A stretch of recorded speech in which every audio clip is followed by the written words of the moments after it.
şahitlerin huzurunda İmam-ı Şafii, İmam-ı Hanifi'nin içtihatları üzerine İmam-ı Şafii, İmam-ı Hanifi'nin içtihatları üzerine mehri 50 gram altın üzerine mehri 50 gram altın üzerine Fatma Hanım'ı kendime eş olarak kabul ettim. Allah kabul etsin. Rojhat. Allah'ın emriyle. Peygamber Efendimizin kavliyle. Muhammedin ve ala alihi ve sahbihi ecma'in. Allahümme Rabbena ya Rabbi teqabbel minne inneke entes semi'ul alim. Ve tüb aleyna ya Mevlana inneke entet tevvabur rahim. Vehdina ve fiqna ilel hakkı ve ila tariqil mustakim. Önce dinimizin gereği olan dini nikahı kıyacağız.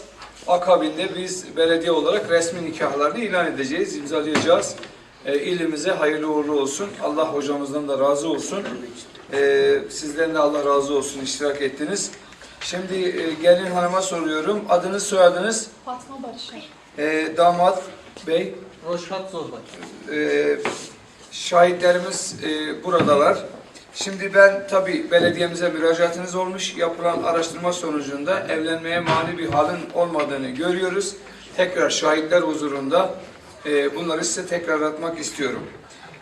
Sayın Fatma Barışer, siz kendi hür iradenizle baskı altına kalmadan Sayın Roşhat Velat Zor Bey'i eşliğe kabul ediyor musunuz? Evet, sabır. Olmadı, biraz yüksek sesle. Evet. Ağrı Belediye Başkanı olarak sizleri şahitlerin huzurunda dini nikahtan sonra resmi nikah kısmı ile ilgili sizleri karı koca ilan ediyorum. Allah hayırlı uğurlu etsin. Allah devamlı sizi mutlu kılsın. Ondan sonra Ağrı Belediyesi olarak önce dini nikah sonra resmi nikah kıyacağız. Dini ve resmi nikahı birlikte kıyacağız.